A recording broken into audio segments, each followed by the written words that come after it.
Welcome, ladies and gentlemen, to another edition of Wrestling Underground Podcast. I'm your host, as always, Chad Bordo, and joining me is the glorious one, Marcus Green. Marcus, how are you?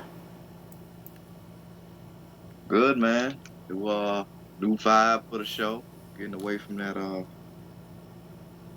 oil rig and kind of focusing more on a more yacht situation, if you will, a smaller yacht.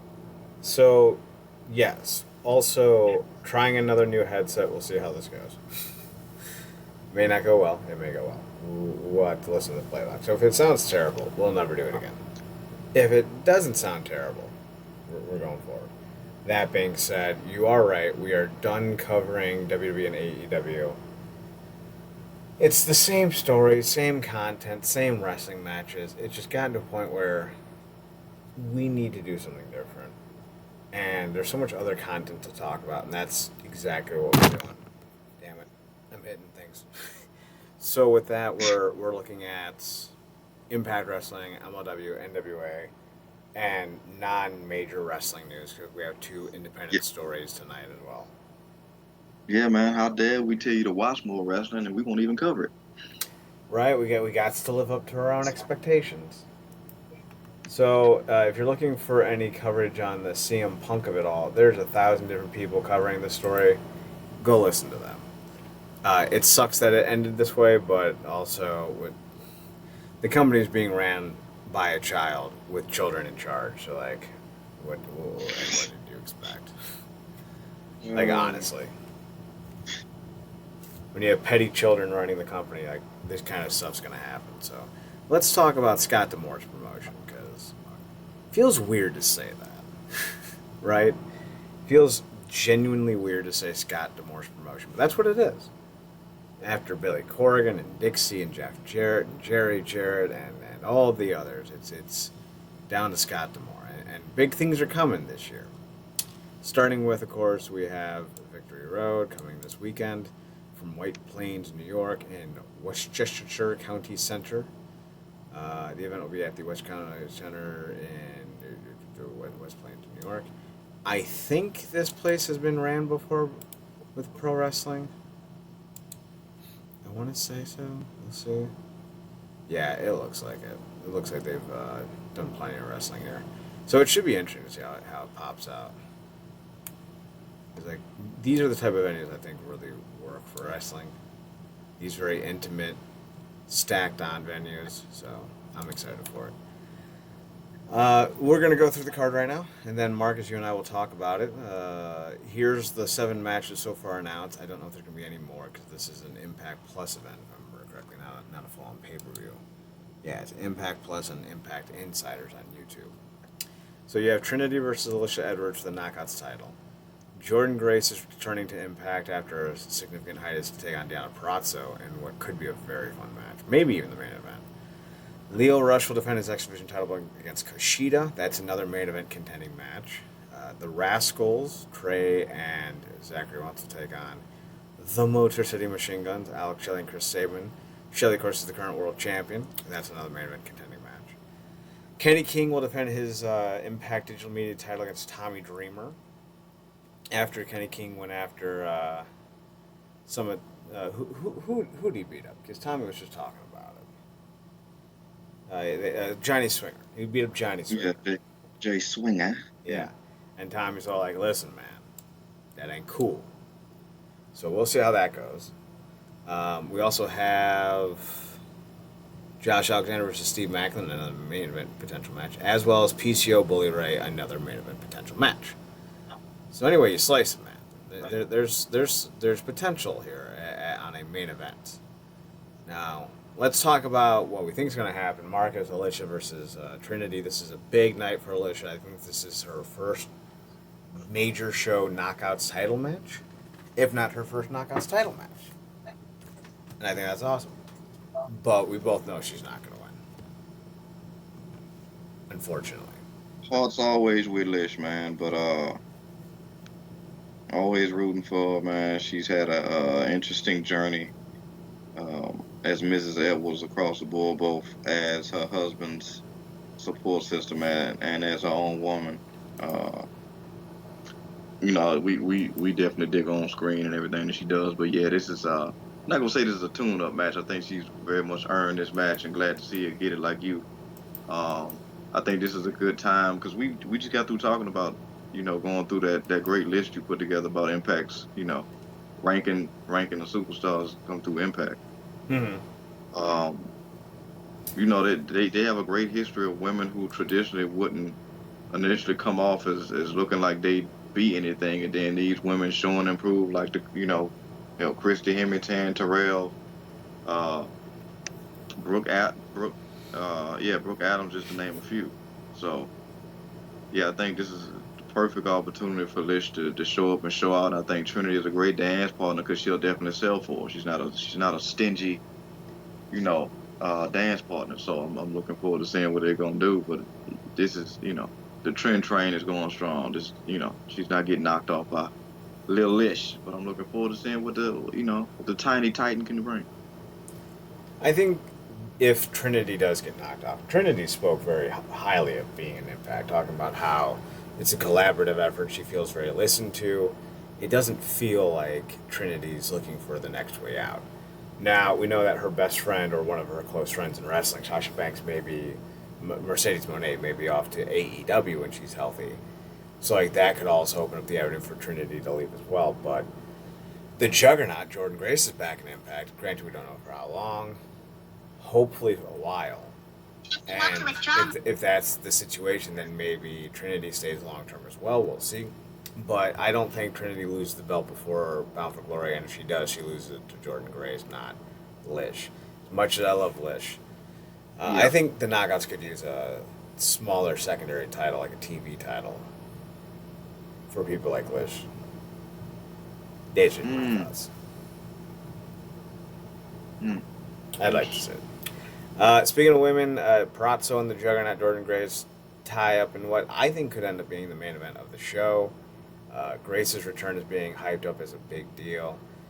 She's developed and changed since she first debuted in the company. She was a bit of a thick woman doing her thing, and now she's a bulky, muscular woman. Really transformed her body, her idea.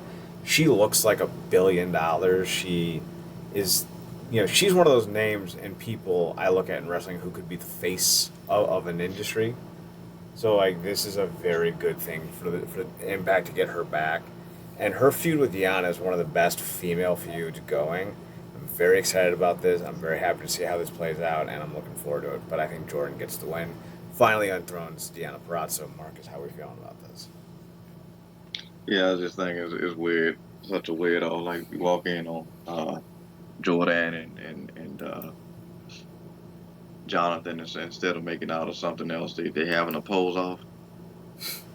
Because they just that in shape like Gresham is he with us on the high side of the game, so he really just looks like one big muscle. Because That's he's accurate. stacked. Then Jordan has just got an insane shape. It's nuts.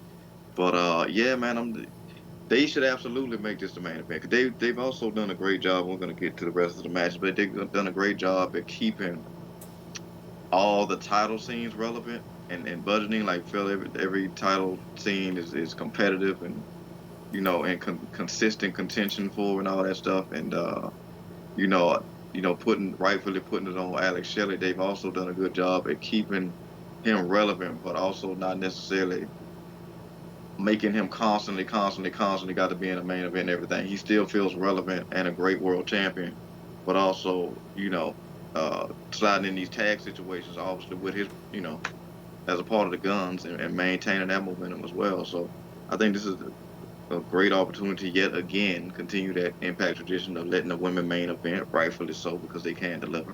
And I think this should be it. I think, like you said, it's one of the best feuds going, hands down, two of the best women in the company and in the industry to me. And yeah, I mean, I think it's time for our girl Jordan to get that lick back. I think we've been talking about this for some time now. It feels like this has kind of been a one-sided feud and kind of telling the story of, you know, uh, money, taxes, and Jordan can't beat Deanna type of thing. So I don't know if it's 3-0 or a 2-0, but Deanna's definitely winning. So I think it's time for Jordan to get that lick back and be set up right to be Trent's next, big competitor. So yeah. That seems to be the direction they're going, which is the smart call. So then we have Leo Rush versus Kushida for the X Division title. This is an interesting one because both guys don't seem like they're going to be sticking around long term. One of the things that I think of when I see Leo Rush is like if he was to commit to Impact, I could see him having a year-long run with the belt, right? But with it seemingly more likely that he's sticking with New Japan than not, and Kushida doing the American tour for New Japan, I feel like if there was a title change between someone else who wasn't with New Japan, or with somebody who was with New Japan, I think it would be now. But I think Leo is going to ultimately retain, but I wouldn't be surprised if uh, Kushida won this, truthfully. But I don't think he's going to. Yeah, I mean, for the longest now, they've yet to have, and I know you wasn't the highest on Trey, but it was cool to see him get that run, and then obviously, see what they're doing now, which we'll get to. But yeah, the X division has yet to have bad options when it comes to potential champions, man. Trey was cool. We've been calling for Bailey to get, he was killing it, but we've been calling him to get back in contention or elevate to the world. But you know, Miguel, Bailey, Gresham, either one of the guns. Now you got Kushida and then Leo's just come in and been, just been brilliant. This is also, like you said, could also be the main event. I'd go with the women just because I think it's one of Impact's strongest traditions, but this could easily do it. This could kick off the show and steal it, honestly. But I like it. I'm going with you. I'm going with Leo to win. This will be Kushida cashing in his ex, correct? Yes. Yeah. So yeah, I could see. I mean, this could really go either way, but I could see Leo, definitely my boy Leo, pulling it out only because I feel like either way, all roads lead back to Shelly, not Shelly, Saban. Um, and I feel like just for the story purposes alone, a la what you're gonna have in the Macklin Alexander thing, you kind of got to get Leo back with saving the squat at. The Impact has also been doing a great job at bringing things full circle, a la how they stayed committed to Macklin even when things kind of got derailed when Alexander got injured. So I feel like it'll be only right for them to, allow that thing to come full circle. But I'm just looking forward to the match. There's no bad options here. You know. No, there's really not. I think Rush wins. I think because you're right. I think the roads go back to Saban. I think Rush versus Saban will do you some money. And Kushida and Saban are loosely affiliated with the same promotion now, or the same stable, because they're all part of the Time Splitters group, I guess, which is Yeah. like a vague reference to the old tag team Shelley and Kushida used to have in New Japan. I think Kevin Yeah. Knight's a part of that as well. So there's significance there, and I think Saban will definitely be involved in the post match. But we'll see how things like that progress. The Rascals, speaking of which, will defend their newly won Impact World Tag Team titles against Schilling and Saban. This could be the main event very easily. I don't see the Rascals losing the belts. Trey Miguel is somebody that Impact has invested a lot of time into, and I think bringing back Zachary Wentz was in part to build up Miguel and his importance to the company. So I don't see him losing the tag titles right here, right now. Shelley and Saban are two of the best of all time. You want to see Saban get some more reps, maybe even another run with the X Division and or world title. Shelley's in the midst of a pretty good world title run that nobody expected him to get. All in all, I think this is a real solid option, but I just don't see the Guns winning. What about you, Marcus? Yeah, same here. Again, and this goes to show you how good this card is that we done basically named all three matches and early on that could easily be main events. But it's also good because we've seen a lot of situations where they've just kind of thrown a lot of these teams together, and that's cool. But a nice one-on-one, two guys on one side, two guys on the other side, and let them square off and go at it. You know, that's just foundational quality tag team wrestling. It's gonna be cool to see them get back to that. Here for the titles, right with you though. Don't see the Rascals get knocked off this early in the game. For the Guns, they've been here. They've been to the top of the mountain. They can kind of always, not saying that it's not important anytime they get in this position, but it is something that feels like they can always get back to. Obviously, Shetty's the world champion. He got He's always going to have a target on his back right now, so he's going to stay busy. And Saban, I would imagine, still, again, has that X Division business to take care of, on the other side of things with Rush. So, not saying they're not going to be focused here, but I just think the willingness for the Rascals to stay in their position is going to be more intense than the Guns' willingness to, become tag champions again. Also, we can't put it past the Rascals to stoop to some scrupulous activities to keep those championships. But it also feels good that they are champions because it feels like the opportunity as a duo that they did not get as a trio. So We move on because this, I think, is the most interesting of the matches, Marcus. Kenny King versus Tommy Dreamer, title versus career. Dreamer loses, he must retire from in-ring competition. If he wins, he wins the Digital Media Championship. Now, this is the question. Do we think Dreamer's career is over? He's 52. But he's also a disciple of Terry Funk in a lot of ways. So, like, even though Dreamer's 52, Funk didn't retire until he physically could not keep going. And I don't see Dreamer retiring until he's told he has to.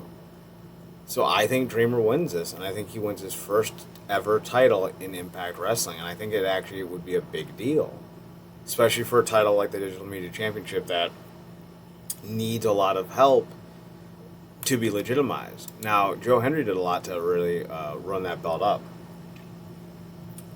Jordan Grace held it first, and Matt Cardona. Swan was the champion for a little bit, so was Brian Myers. So it's kind of hot potatoed around, but after Joe Hendry held it for nearly a year, things seem to be going well for the belt. It has the most prestige it's ever has, and I think a win by Dreamer would help elevate that up further, but we'll see. Marcus, do we think Kenny King is going to retire Tommy Dreamer, who's only 10 years older than he is?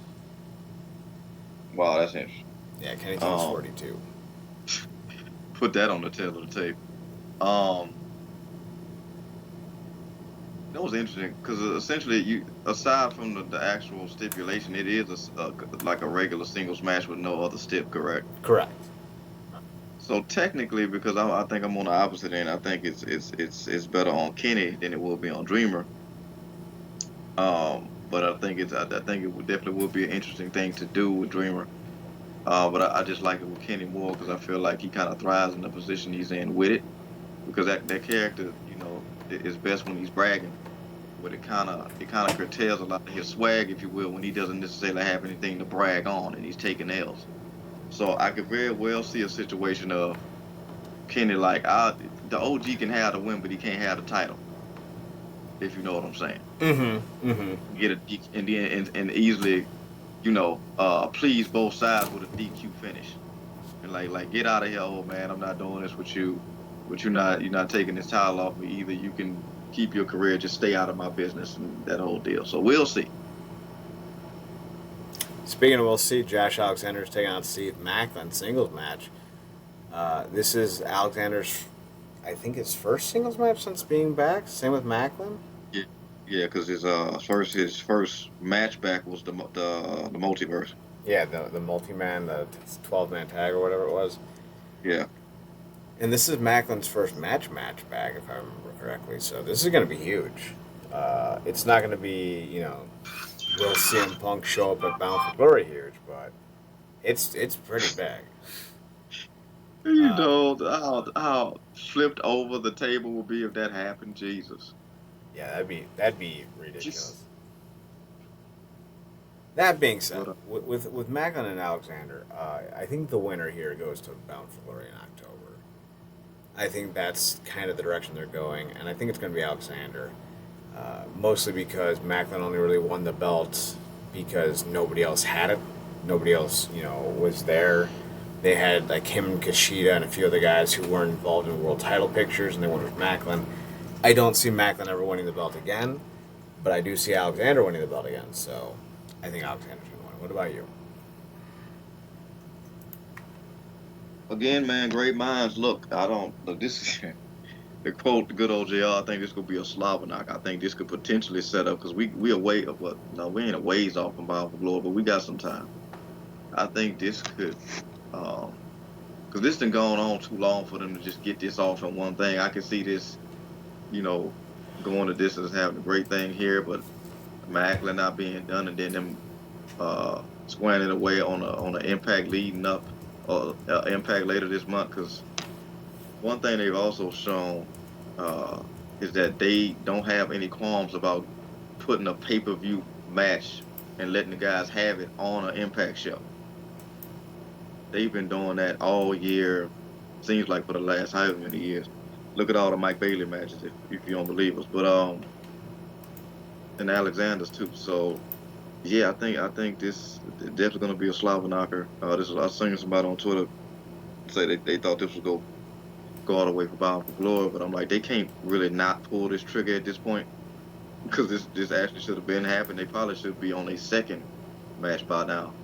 But yeah, this Alexander all the way because the narrative again, much like Saban with Rush, is you have my title, but you never beat me for the title. And the last time you tried, you didn't.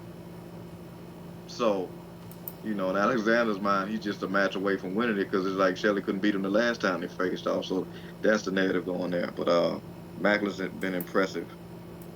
So this gonna be a hell of a match. Like I said, we got at least 4 matches you could do the main event. This may likely be it.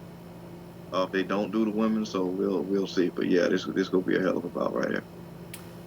So they're going to be in Chicago for Bound for Glory on where is it? The 21st of October. So we're really not that far away. We're about 6 weeks out, maybe 7 weeks. That's crazy. So man, Chicago is getting man.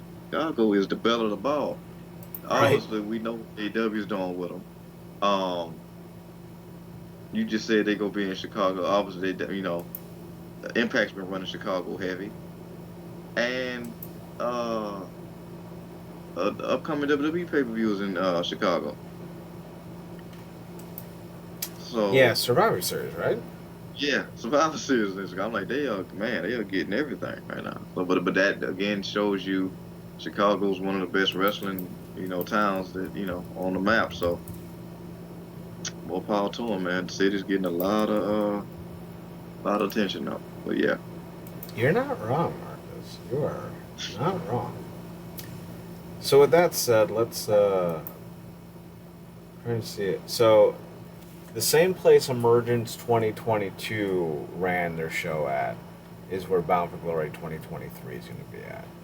And that was the show, ironically, where Josh Alexander defeated Alex Shelley. So I think that bears more weight to the idea that Shelley will defeat Macklin and go to Bound for Glory to face off with Shelley. It'll be a rematch in the same building for the same belt, just with different sides. I like that idea. I like that idea a lot. Let's see. We move on to the last match that we have on the card, Bully Ray versus PCO. Anything goes match. This has been a surprisingly fun little feud. They really put over PCO as a monster, which is something that is hard to do in today's day and age, and Bully Ray has sold the hell out of him. So I'm down for it. I don't know if I want to see this as the main event. I think this is better served as the opener, but I also think this might be the return of Devon as well, as they defeat PCO and set up the Impact 1000 tapings. What about you? I was completely. I already had this figured out in my head till you brought that up. Because I could eat. Because also there's this thing of like, but essentially at this point PCO is this generation's abyss, Mm-hmm. or this generation of Impact as abyss. Because it's like he can always take all this punishment and just get right back up. So he could easily be on the verge of winning, and Devon shows up, you know, oh my brother 3D through the table, and then you know they celebrate, lead the ring, and the whole thing, and then PCO gets back up because this is gonna be an ongoing thing. He's essentially fighting a damn zombie. But this is probably my favorite thing Bullet's been involved in since he's been back because everything else I'm like you're kind of just in the way. Like you're a good antagonist. He was a good antagonist for Alexander, and the best part of that was how they brought in the family element and all that thing. But we know so much of what he can't do. So he does work well with what he can, but essentially I kind of like him out of the way of all the important stuff. So this I think is, you know, bang on for what he needs to do. And PCO has been great from a lot of different facets. He's done a lot of great kaiju stuff when Bronson Reed was passing through a Jonah, and he's done some other great stuff. But yeah, to your point, they definitely probably need to open the show with this, and then like, cause I know they usually like to do it with the X, but I like to see the X division kind of get placed elsewhere. So yeah, open the thing with this. You can close it with the women O'Macklin and Alexander. But yeah, this is I'm gonna go with your idea on this one, man, because that is a great way to set it up. Although, to you passing this to you, they do bring Devon back, and we continue this feud. Who does PCO bring in? Because he's gonna need some help. Like even So that's a hell of a question. Team 3D has set the team up at Impact 1000. Um, I think they have more surprises. I wouldn't be surprised if PCO teamed up with Lance Storm. They're both mm, Canadian. I wouldn't be surprised if PCO teamed up with Rob Van Dam, Tommy Dreamer. So there are options on the table.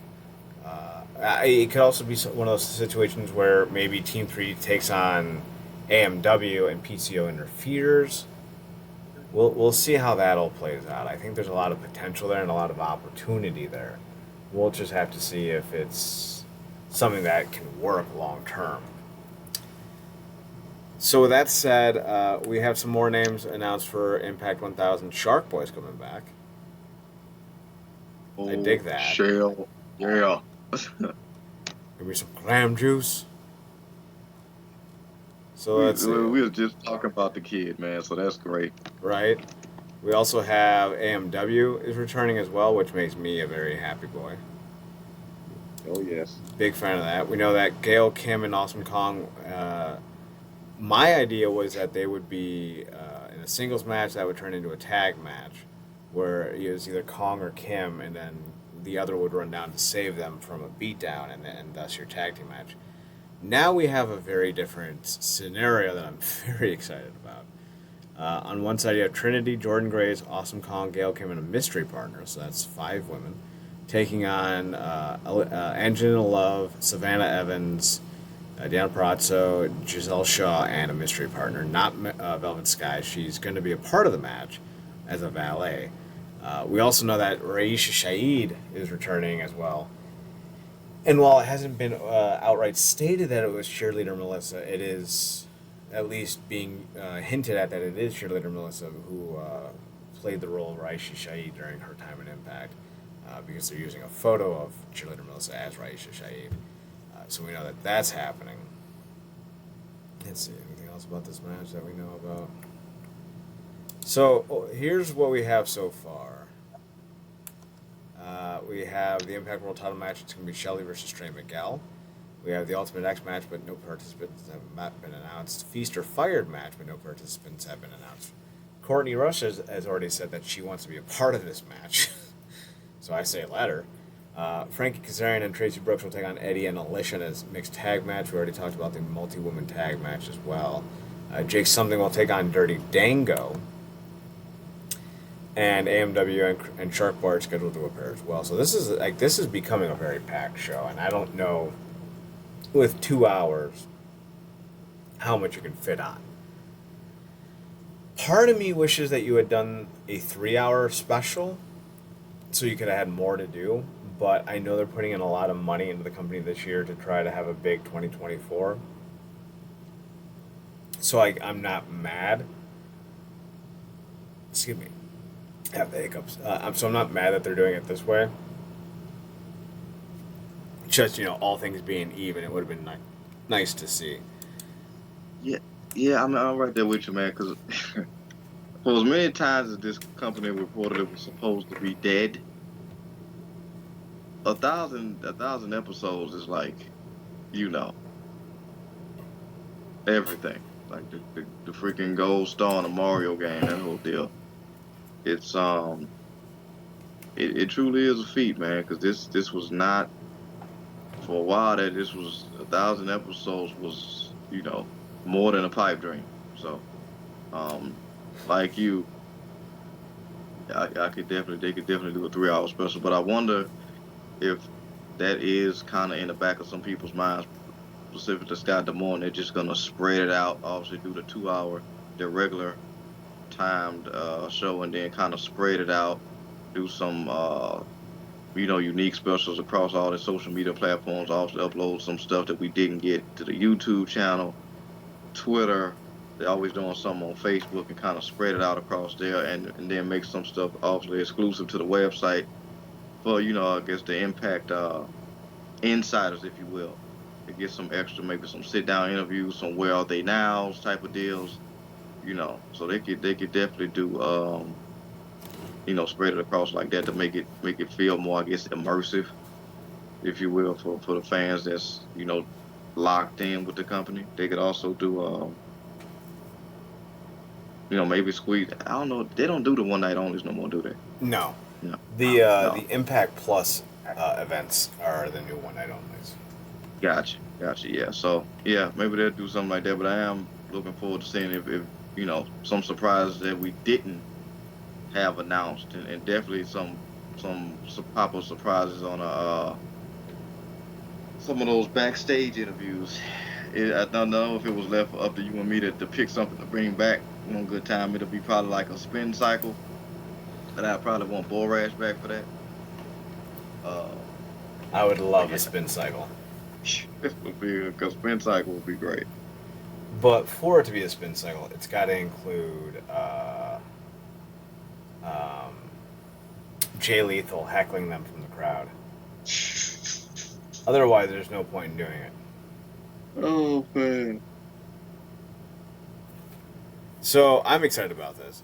I don't know if there's going to be we know that there's two more knockouts, either returning or debuting in that match.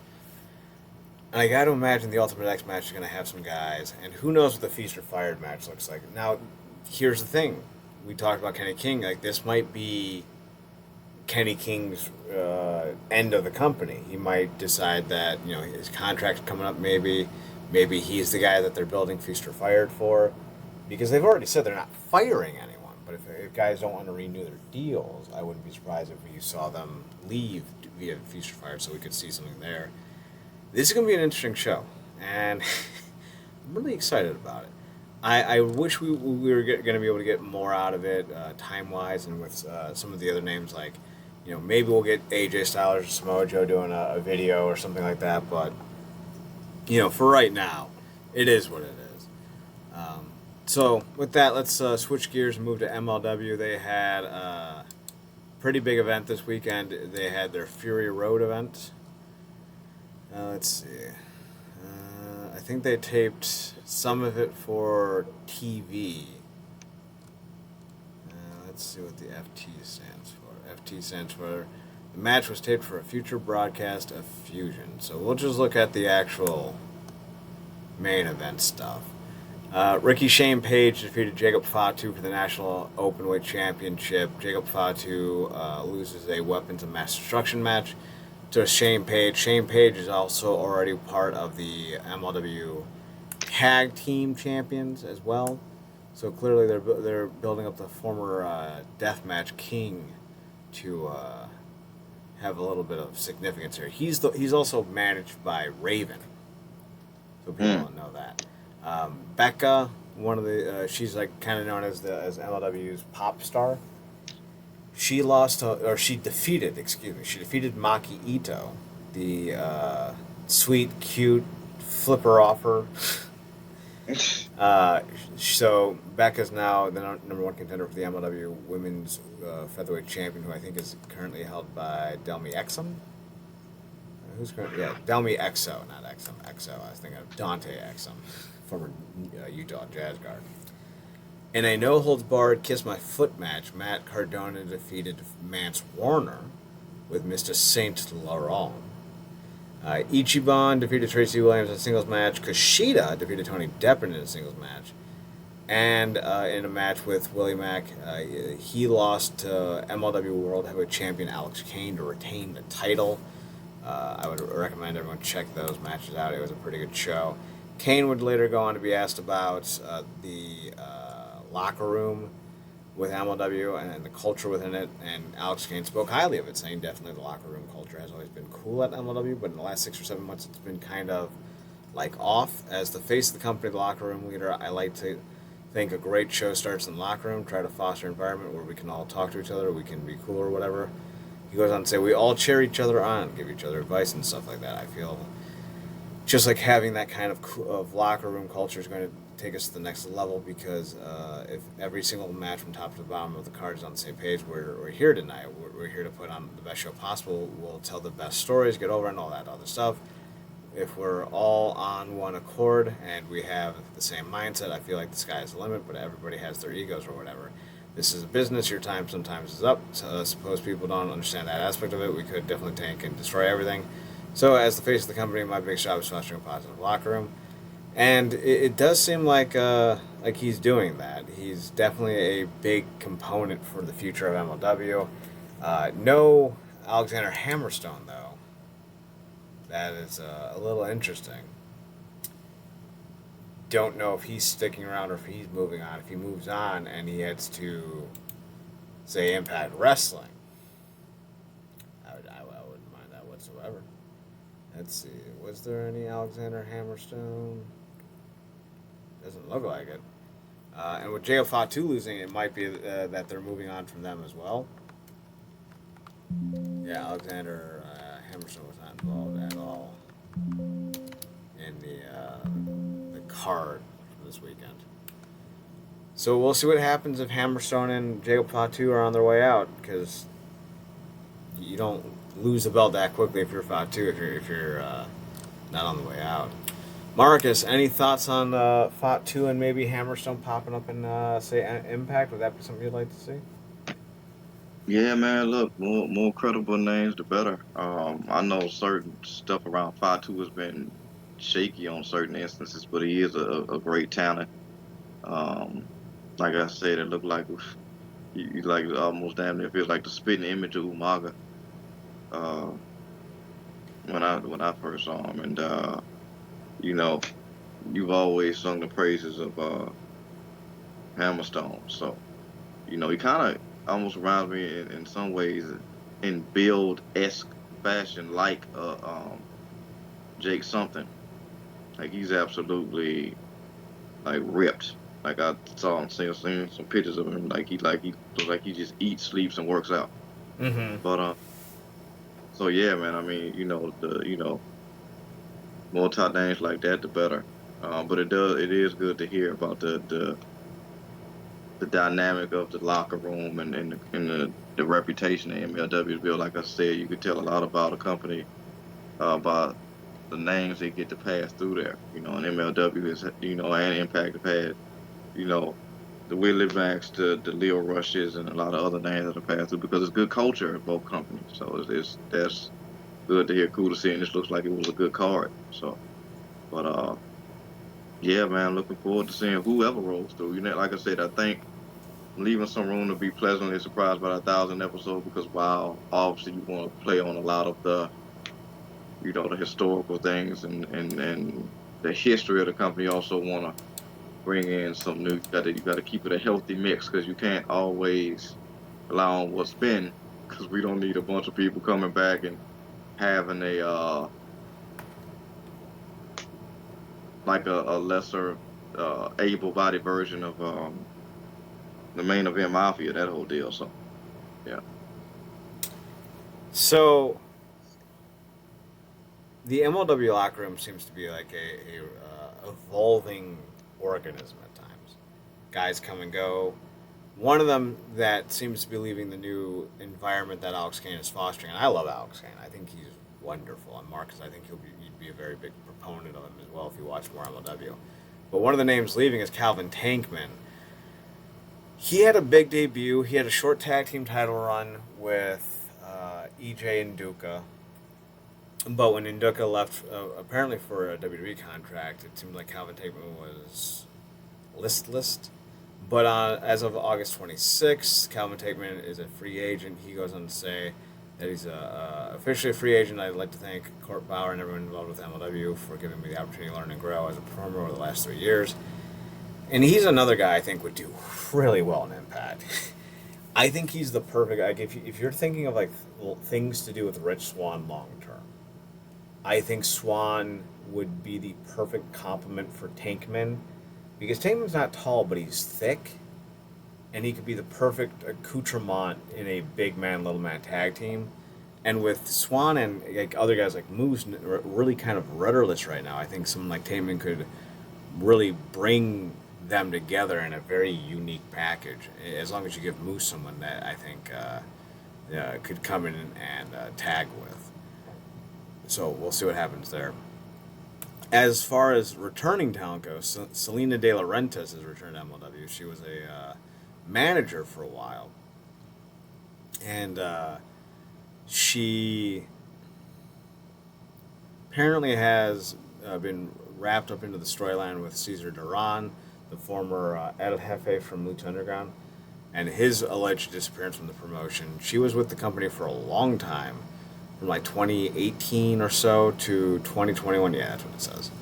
And she was a manager of Loki when he won the world title, and she was a very big hand backstage as well. So having her come back is huge for the promotion, especially when they're trying to stabilize their roster.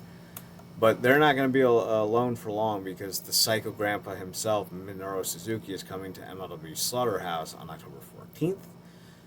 He's repping part of the New Japan deal with MLW, along with Kushida, so that's going to be a fun thing to see. I don't know who he's wrestling yet, but Marcus, I'm sure if the Crazy Grandpa can't get you excited about this show, I don't know what can. Man, just make sure they thick, man. Like somebody like Fatu or Hammerstone, because he passed through Glee. And probably made a poor kid rethink his whole life after he basically dog walked him. But he definitely lives up to the murder grandpa thing. You know, we're living in a unique time when we get somebody as legendary as Minoru. We're going to as many places as he is. Doesn't necessarily have to, but he is, and he's excited to see every place he goes, man. He lives up to that murder grandpa name everywhere he goes. He's a crazy old man, and I love to see it. I think he'd be great to feud with, or not even feud, just to have a match with someone from Raven's group. They have that same kind of intensity. But if you're looking for more MLW action, we do have upcoming fights for you guys to watch. Let me just, change this way. There we go. Saturday, October 14th at Slaughterhouse. They'll be doing a live event on Fight, plus taping shows for future broadcasts of Fightland, or whatever MLW's TV is being called these days. November 18th will be a Saturday. Will be Fightland, which again, same thing. They'll have 4 or 5 exclusive live matches, and then the rest will tape for TV. One Shot will be December 7th, and then Blood and Thunder returns for January 6th. So that's the upcoming schedule on Fight TV or Fight Plus. But they're not the only ones getting a little bit of an overhaul. Apparently, the NWA has updated their shtick. They just posted a video on YouTube talking about some changes. Nothing overt, just a lot of vague stuff. And apparently Mike Johnson broke that the NWA was upgrading their look for power, including production for entrances and more. They showed off a photo of what would end up being part of the video. They've changed the entrance to the front of the arena, if you will, with more lights and some type of curtain-like contraption. It looks like, and this is of course to coincide with EC3, the new NWO World Heavyweight Champion. But another name who's up in the air right now is Camille. She or Camille, I forgot how to pronounce it. She lost the NWA Women's World Championship after 800 days to Kenzie Page. So who knows if Camille's sticking around? Like, Camille would be a great addition to Impact. I mean, a great addition to Impact. I'd love to see it. Marcus, new champion, new look for the show. Are you going to give NWA Power's new look a genuine shot? Intrigued by the news, and obviously for the show, I'm gonna check it out. But it makes sense that they're improving. They recently lost a lot of dead weight, so Yeah, about 400 pounds. yeah, yeah, man. So it makes sense that they're making some vast improvements so fast. So yeah, I'm looking forward to it, man. And didn't know when Camille's round was gonna come to an end. I always knew that it would, but what you said, 800 days? Yeah, Camille lost her belt after 800 days. That's nothing to shake a stick at, man. She that's a hell of an accomplishment. Like, she went longer than Aldis, right? Mm-hmm. Is it that first reign he had? So yeah, she definitely accomplished something. And yeah, we'll see what EC3 does. Like you said, I think our heyday as fans of him purely are kind of, like I said, a heyday with stuff with Impact. But if he could turn over a new leaf and get some good momentum here, which seems like that's the opportunity he's been presented with, I look forward to seeing what he can do. Like I said, it was only up from where it was. Yep. It can only go up after the end of the Tyrus era. Um, Now, I understand that having EC3 defeat Tyrus was a big storyline for them, but I have to wonder, like, what did they lose by doing that? And that's not going to be known for some time. But they didn't do well by the fandom. On the next edition of Power, airing on the 5th, actually that's later today, or tomorrow, depending on which part of the country. And Tuesday the 5th. You're going to hear NWA World Heavyweight Champion EC3 address the NWA Nation. NWA World Women's Television Champion the Impaler will take on Taylor Rising. Taylor Rising, of course, has popped up a few times in Impact over the summer. The Fixers LLC, Wrecking Ball Legursky, Jay Bradley, and Matt Vine will take on the Southern Sixth, Billy Silas Mason, Kerry Morton, and Alex Taylor. The Outrunners, Truth Magnum and Turbo Floyd will take on, and Odinson will take on. Oh, sorry, there's more to this. The Outrunners and Odinson and J.R. Kratos. I think they meant to say versus, but Fightful fucked up. So it's going to be the Outrunners versus Odinson and J.R. Kratos, while Bradley Pierce will take on Rolando Freeman. So check that out. That's upcoming Power this week. Definitely a strong show to start with, because Max the Impaler is a pretty big deal. Then you have 2 tag team matches, and of course EC3's first promo as champion. So should be interesting. Now we have some indie news stories. One PW out of the UK has been accused of not paying their talent recently, Marcus. On Monday, a wrestler by the name of Robbie X took to social media to say that one PW in the UK blocked him on social media and has not paid him. He's the reigning one PW Openweight champion, and his tweet has since been deleted, but one PW has responded to the accusation. One PW stated that one wrestler is on a payment plan, but everyone else who has worked the promotion has been paid, and that and that any other inference has been a lie. The official response on, I guess, X, Twitter, I fucking hate that name. This is the official statement. It has been rumored on this app that people are owed money by one PW. To clarify, one wrestler is on a payment plan, and every other wrestler, crew member, and staff member has been paid for their work with us. Any other inference is entirely untrue and a complete lie. One PW relaunch was with 2 promoters and now is with 1. Any wrestlers wishing to work for our former co-promoter and not us, we wish well and hope they flourish in those surroundings. This isn't unsurprising, just because this is kind of like what you expect from indie wrestling from time to time. It's not exactly the most secure line of work, and occasionally you run into these problems. I don't know if there's much more to the story, but we'll definitely keep an eye out, especially because on October 28th, Matt Cardona, James Storm, and the former Eric Rowan, aka Eric Redbeard, are going to be part of the show. So we'll see if this pans out or not, because we've seen before. We've seen major UK shows even just take a turn, so to speak, when this kind of stuff happens. And like with the remember when the Authors of Pain tried to have their show? Yeah, I never heard what became of it. I thought it happened. Did it not? No, the Authors of Pain show never happened.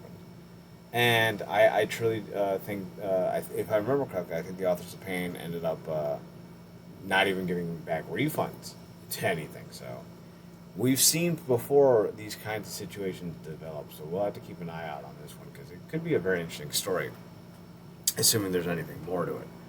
But we don't have anything to lead us to believe that there's anything else going on here. And Marcus, that takes us to the story that I'm sure you are very excited to talk about. Lacey Evans has launched an adult content site. Yes, we broke the story. I kid. No, we didn't. Sandra Ruth of TJR Wrestling covered it. Apparently, Macy Estrella, the former Lacey Evans, has joined the ranks of those providing exclusive content to paid subscribers. She has followed, apparently, Mandy Rose to these sites, Fan Time, and announced it's apparently I don't know if we can show these photos, but I'm gonna risk it. She's posted a behind the scenes video of her drinking wine and posing seductively, and I'm sure that I'm sure it's not going to be at all risque and naked. So apparently you can subscribe for 1 month for $4.99, subscribe for 6 months for $23.95, and you can subscribe for the whole year for just $35. That's like 7 coffees at Starbucks, folks. You can send her a message. You can give her tips. She's already posted 16 times. I don't know if the posts are worth $36. Personally, I don't think so, mostly because we know they'll leak for free eventually. Yeah, so we also have so many other options via Instagram Right? with probably risky AR content. So it's funny to me that we keep trying to hype up these OnlyFans alternatives and OnlyFans themselves. It's like we know eventually what's going to happen. So why would we even care? Do you think this means she's done in wrestling, and do you hope she is? First, not necessarily, but secondly, yes. I do hope she is, because I think there's just other stuff ought to do with her type of background. I think she may very well have some entrepreneurial endeavors where she's at, and I just feel like she's a Swiss Army knife in a lot of other areas. I think she tried wrestling in the biggest pond, didn't necessarily work out. And that's not saying she can't go somewhere else and click with something new, but I feel like this would be a good time to, kind of take a step back and rebrand. Maybe this is obviously a part of the rebrand, but I also think when we see situations like this for a lot of these public figures, this is kind of more so a test of like how many actual fans they garner doing whatever they were before, because genuine fans or whatever they call themselves will actually pay for this content. Mm-hmm. So they're trying, that's a good gauge or a tester to see, you know, if they'll come here, then maybe they'll follow me elsewhere. Because a lot of times it's hard to maybe translate the wrestling fans into other endeavors if it's not immediately another wrestling endeavor or something of the like. But I think sex will always sell, so it's always something, I guess, a woman who is comfortable with that can kind of pseudo fall back on. And she may very well be doing it to fund, like I said, some other entrepreneurial endeavors. You know, these young women make a significant amount on these platforms, probably more than most people make in a whole year's salary. But that's, you know, that's a lot of the internet for you. So, yeah, I hope she doesn't come back to wrestling. I don't think she needs it, but who am I to say it, you know? But like you, I will not be participating in the pay pig of it all. Yeah. Listen, if you feel so inclined to spend $40 on risque and or potentially nude photos of somebody you really gotta ask yourself why.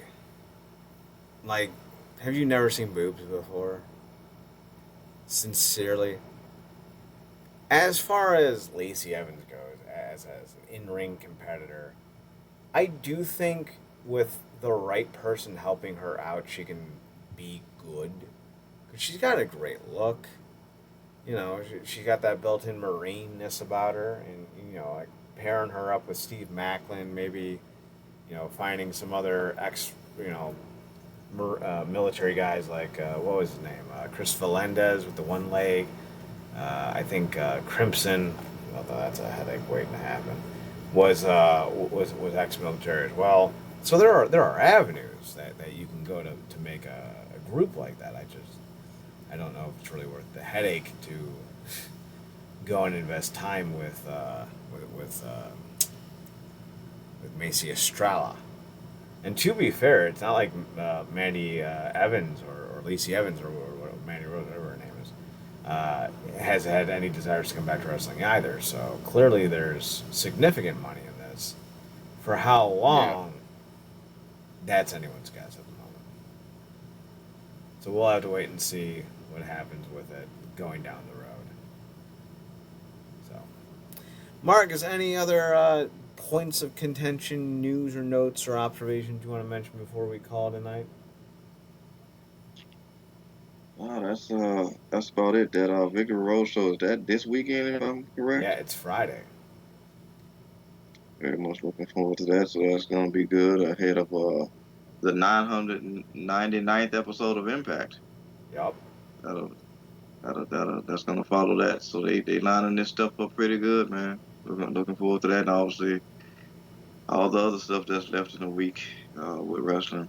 You know, like I said, it goes well into the weekend now. So, um, but other than that, that's pretty much all the news for me. At least that we're gonna cover. Yep, So if you're interested in hearing anything else, like you can go find those shows. Otherwise, we'll bid ourselves adieu. You can find us on the website at realnerdcorp.com, REALNERDCORP.com. We're on Twitter at NERDCORP. We are on our personals. Marcus, you can be found on your personal Twitter account at ParadoxKid, PARADOXKID. that's me. You can also find him on his other podcast via Twitter. That Twitter handle is True Penny Show, TruePennyShow. That's True Penny Show on Twitter. Follow them for a lot of international content and stuff like that.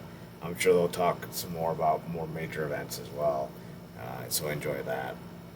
You can find me on Twitter at Chad Nerdcorp, CHDNERDCRP, and on the Instagram at Chad Spoto at CHADSPHOTOHUT. You can also find me on find us on the websites of Twitter account at NERDCRP. That's Nerdcorp on Twitter, NERDCRP. So with that being said, we're done for the night. Thanks for tuning in. Thanks for checking us out. Thanks for giving us a chance. Remember, as always, to watch more wrestling. And Marcus, take us home.